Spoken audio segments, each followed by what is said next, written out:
दुनिया के किसी भी हिस्से की, किसी भी कालखंड की कहानी उठाकर देखिए।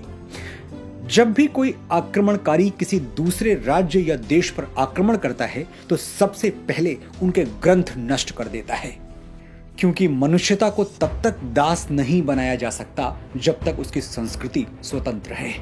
जब तक जड़ें जीवित हैं, डालियां काटने से कुछ नहीं होगा। एक कट जाएंगी तो 100 वापस आ जाएंगी। कॉलोनियल पावर्स ये बात अच्छी तरह समझते हैं, इसीलिए पहला हमला किताबों पे होता है। किताबें जला देना अपराध है, लेकिन उससे भी बड़ा अपराध क्या है जानते हैं? किताबों में कुछ अशोभनीय और असत्य से भरे हुए पन्ने, कुछ प्रसंग जोड़कर उनकी पवित्रता को खंडित कर देना। श्री वाल्मीकि रामायण के साथ भी षड्यंत्र हुआ है। मैं श्री राम का भक्त हूं, आप भी जरूर होंगे, लेकिन आज ये वीडियो मैं भक्ति के आधार पर नहीं, तर्क शक्ति के आधार पर बना रहा हूं। आज मैं और आप मिलकर ये समझने का प्रयास करेंगे कि क्या सचमुच श्री राम ने अपनी गर्भवती पत्नी देवी सीता को किसी के कहने पर निर्वासित किया था, वनवास दिया था। मेरा यह वीडियो कहीं सुनी बातों पर नहीं, सत्य की गहरी खोज और शोध पर टिका हुआ है। एक एक बात जो मैं इस वीडियो में कहने वाला हूं वह सैकड़ों पुस्तकों का, ग्रंथों का निचोड़ है। मैं ये मानता हूं कि मेरा ज्ञान सीमित है, लेकिन असीम से जुड़ने की प्यास है मुझ में, और इसीलिए मैं एक ऐसे ज्ञान वृक्ष की छाया में बैठ पाया जिसने मेरी शंकाओं का जड़ से निवारण किया, शास्त्रों से साक्ष्य जुटाकर, पुराणों से गवाही दिलवाकर मेरे प्रश्नों का उत्तर दिया। इस ज्ञान वृक्ष का नाम है पद्म विभूषण जगतगुरु स्वामी रामभद्राचार्य जी। स्वामी जी ने वर्षों की तपस्या और परिश्रम से ऐसे अकाट्य साक्ष्य जुटाए हैं जो भगवान राम के चरित्र पर लगी हुई कालिमा को सदा सदा के लिए धुल देंगे। मैं आपको आमंत्रित करता हूं, अपना सारा ध्यान, सारी चेतना, सारी ऊर्जा कुछ मिनटों के लिए मेरी ओर मोड़ दें। मैं अपने हर वीडियो के बारे में ये नहीं कहता, लेकिन ये वीडियो अमूल्य है, असाधारण है, दुर्लभ है।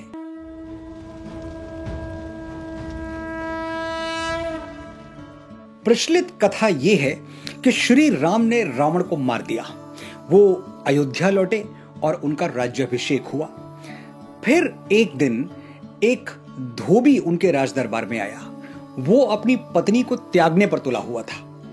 कारण उसकी पत्नी उसकी अनुमति के बिना 2 रातें घर से बाहर गुजार के आई थी। धोबी ने श्री राम से कहा कि मैं आप जैसा नहीं हूं कि पत्नी शत्रु के साथ रहकर आए फिर भी उसके चरित्र पर संदेह किए बिना उसे अपना लूं। ऐसा सुनकर श्री राम सोच में पड़ गए और अंततः प्रजा के सामने सही उदाहरण रखने के लिए उन्होंने सीता का त्याग कर दिया, उनको वन भेज दिया। यही कहानी हम बचपन से सुनते आ रहे हैं। गोस्वामी तुलसीदास ने मानस में भी ऐसा ही लिखा है। 80 के दशक में टीवी पर रामानंद सागर की जो रामायण दिखाई गई उसमें भी ऐसा ही दिखाया गया। जाहिर है जो बात इतनी बार दोहराई गई, इतनी बार सुनी गई, उस पर विश्वास ना करने का कोई कारण नहीं है। मैं भी वर्षों यही मानता रहा कि श्री राम ने मां सीता को त्याग दिया और यह उनकी बहुत बड़ी भूल थी। स्त्री जाति के प्रति उनका अनादर था। वाल्मीकि रामायण और रामचरितमानस के अलावा भी रामायण के लगभग 300 अलग अलग रूप हैं। रंगनाथ रामायण, अध्यात्म रामायण, कुमुदेंदु रामायण, राम अवतार चरितम, भावार्थ रामायण, जगमोहन रामायण, कंब रामायण, और सभी एक ही कथा को अलग अलग तरह से अलग अलग घटनाओं के माध्यम से सुनाते हैं। कहीं कुछ लिखा हुआ है तो कहीं कुछ और। राम की कथा ही नहीं, पात्रों के चरित्र और घटनाओं का स्वरूप भी एक दूसरे से काफी अलग है। तो सवाल यह है कि प्रामाणिक किसे माना जाए, सही कौन सी रामायण है? महर्षि वाल्मीकि श्री राम के युग में हुए थे। उन्होंने राम कथा स्वयं देवर्षि नारद से सुनी और कई घटनाओं में वो खुद भी शामिल थे। बहुत कुछ उन्होंने अपनी आंखों से भी देखा था। तो रामायण का वो रूप जो वाल्मीकि ने लिखा वही प्रत्यक्षदर्शी है, वही सत्य है, और इसमें किसी को कोई संदेह नहीं होना चाहिए। अब आते हैं सीता परित्याग की कथा पर।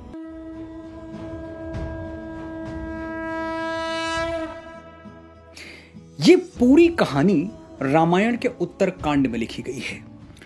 वो उत्तरकांड, ध्यान से सुनिएगा, वो उत्तरकांड जो ऋषि वाल्मीकि ने कभी लिखा ही नहीं था। बिल्कुल ठीक सुन रहे हैं आप। महर्षि वाल्मीकि ने उत्तरकांड कभी लिखा ही नहीं था। श्री वाल्मीकि रामायण में मूलतः सिर्फ 6 कांड हैं।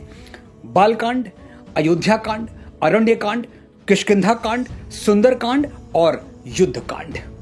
उत्तरकांड ओरिजिनल वाल्मीकि रामायण का अंश नहीं है। अब यह बात मानना शायद आपके लिए थोड़ा मुश्किल हो। मैं चाहता भी नहीं कि आपके प्रश्नों को यह कहकर शांत कर दूं कि जो हम कह रहे हैं वही सही है, राम के नाम पर मान जाइए। बिल्कुल नहीं। हमारी संस्कृति में जिज्ञासा का सम्मान सिखाया जाता है, तर्क दिए जाते हैं, शास्त्रार्थ होते हैं। हम डांट कर या डराकर किसी को कुछ नहीं मनवाते। ऋषि पुत्र नचिकेता के प्रश्नों के उत्तर स्वयं यमराज ने दिए। कठोपनिषद की यह कथा बहुत अद्भुत है और बहुत जल्द मैं इस पर एक पूरा वीडियो बनाऊंगा। श्रीमद् भगवद गीता में अर्जुन की शंकाओं का समाधान भगवान कृष्ण 18 अध्यायों तक करते रहे। अर्जुन किसी बच्चे की तरह बार बार एक ही प्रश्न पूछता रहा, सिर्फ शब्द अलग थे, लेकिन कृष्ण पूरे धैर्य के साथ अर्जुन को उत्तर देते रहे जब तक कि अर्जुन की शंका का समाधान नहीं हो गया। आज आप भी तर्क सुनिए और खुले मन से समझने का प्रयास कीजिए कि क्या सचमुच श्री राम ने मां सीता का त्याग किया था।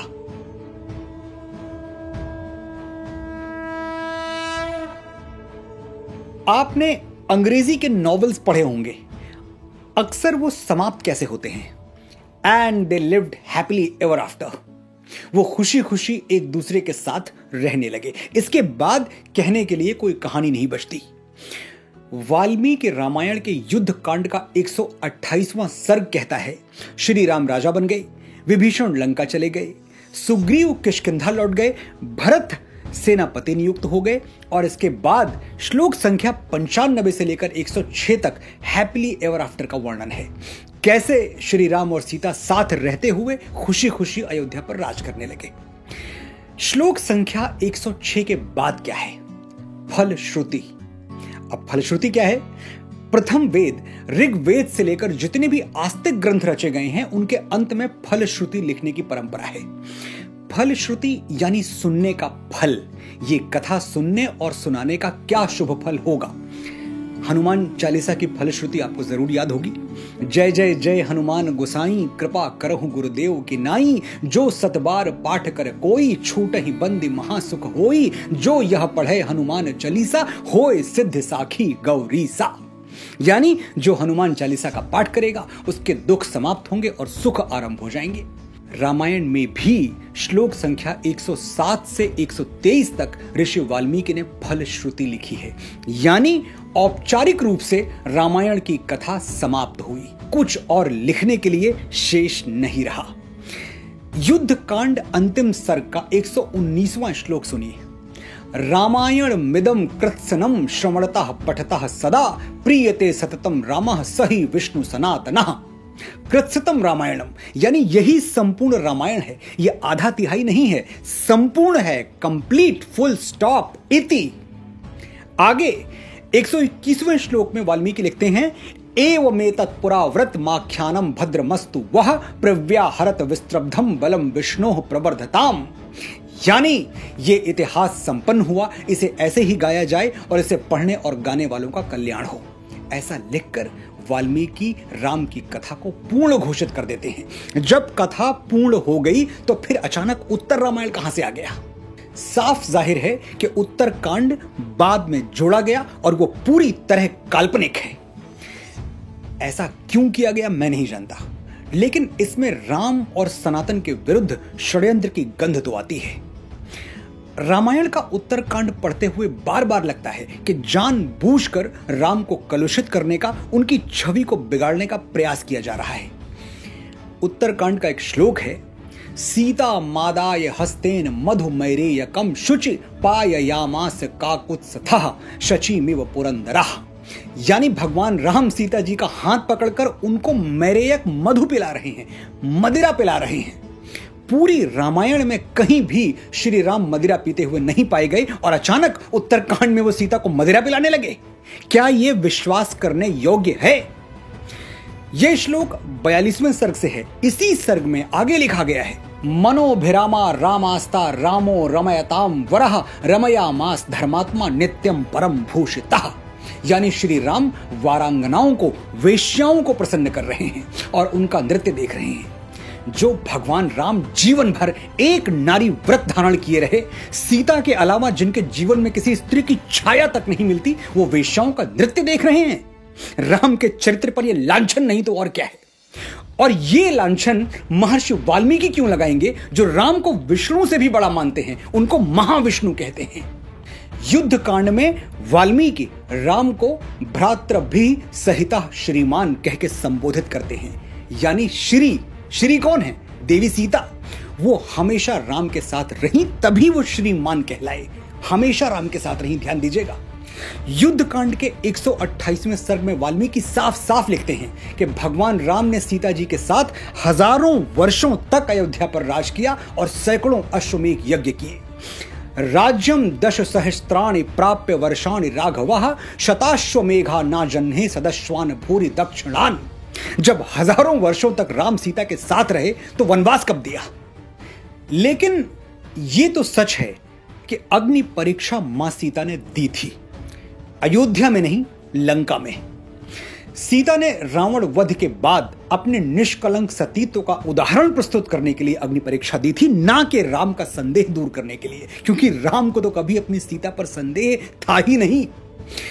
युद्ध कांड के 116वें सर्ग में सीता जी कहती हैं, यथा मे हृदयम नित्यम नाप सरपति राघवात तथा लोकस्य साक्षी माम सर्वतः पातु पावकः। यदि मेरा हृदय एक क्षण के लिए भी श्री राम से अलग नहीं रहा तो संपूर्ण लोगों के साक्षी अग्निदेव मेरी रक्षा करें। ये कहकर मां सीता अग्नि में प्रवेश कर गईं और ये अग्नि परीक्षा तीनों लोगों ने देखी। ददृशुस्ताम विशालाक्षीम पतनतीम हव्यवाहनम सीताम सर्वाणि रूपाणि रुक्म वेद निभाम तदा। यानी विशाल नेत्रों वाली सीता जी को अग्नि में प्रवेश करते हुए सर्वाणि रूपाणि ददृशु, संपूर्ण रूपवान व्यक्तियों ने देखा। यदि संपूर्ण व्यक्तियों ने, सबने देखा, तो क्या उस धोबी ने नहीं देखा होगा? सबने देखा कि सीता जी ने अग्नि में प्रवेश किया और उनकी साड़ी का एक सूत भी नहीं जला। देवता, गंधर्व, मानव, कोई ऐसा नहीं था जिसने सीता की अग्नि परीक्षा ना देखी हो, ऐसा वाल्मीकि ने स्पष्ट शब्दों में लिखा है। यानी मां सीता की पवित्रता में संदेह की कोई जगह ही नहीं छोड़ी गई, जो अयोध्या वापस लौटकर कोई उनके सतीत्व पर सवाल उठाए। अग्निदेव ने स्वयं प्रकट होकर श्री राम से कहा कि सीता में कोई पाप या दोष नहीं है, राम आप इन्हें स्वीकार करें। और भगवान राम ने अग्नि के सामने प्रतिज्ञा ली, विशुद्धा त्रिषु लोकेषु मैथिली जनकात्मजा न विहातुम मया शक्या कीर्तिरात्मवता यथा। हे अग्निदेव, मैं आपको वचन देता हूं कि जैसे एक यशस्वी व्यक्ति अपनी कीर्ति का त्याग नहीं करता, मैं जीवन भर सीता का त्याग नहीं करूंगा। राम सीता को अपनी कीर्ति मानते थे, इतना आदर देते थे। आप खुद सोचिए, अग्निदेव के सामने जीवन भर सीता के साथ रहने का वचन देने वाले राम क्या किसी के कहने पर उन्हें त्याग देंगे? वो राम जिनके लिए वचन का मूल्य प्राणों से बढ़कर था। रघुकुल रीति सदा चली आई, प्राण जाए पर वचन न जाई। जो अपने पिता के दिए हुए वचन का मान रखने के लिए राजपाट त्याग कर वनवासी बन जाते हैं, वो स्वयं अपने वचनों की रक्षा के लिए क्या नहीं कर सकते, ये सोचिए। मैंने अपनी बात साक्ष्यों, संदर्भों और सबूतों के साथ कह दी। अब आपको कहना है, जब भी कोई सीता परित्याग को लेकर आपके सामने श्री राम के चरित्र पर प्रश्न उठाए, आपको कहना है कि यह झूठ है, छल है, धोखा है और आप इस कपट का सच जान चुके हैं।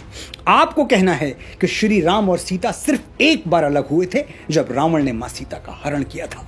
उसके बाद वो सदा सदा के लिए एक हो गए और हमेशा एक साथ रहे। यह कहना कठिन है कि उत्तर रामायण नाम का यह झूठ रचा किसने, इसका रचयिता कौन है, ये भ्रम फैलाया किसने। लेकिन शोध करने वाले मानते हैं कि लगभग 2500 साल पहले जब भारत भूमि पर कुछ और भी धर्म पनपने लगे, तब हमारे सनातन ग्रंथों के साथ बड़ी मात्रा में छेड़छाड़ हुई। लक्ष्य था सनातन को छोटा बताकर बाकी धर्मों को बड़ा करना, उनको स्थापित करना। एक सीमा तक यह षड्यंत्र सफल भी हुआ, लेकिन एक दिन हर झूठ से पर्दा उठता है। ये नया भारत है, इसके पांव धरती पर और आंखें आकाश पर हैं। ये भक्ति भी जानता है और तर्क शक्ति भी। यहां हर धर्म के लिए जगह है, आदर है, सम्मान है, लेकिन सनातन पर उठने वाली उंगलियां हम और सहन नहीं करेंगे। जय श्री राम, जय मां सीता, जय भारत।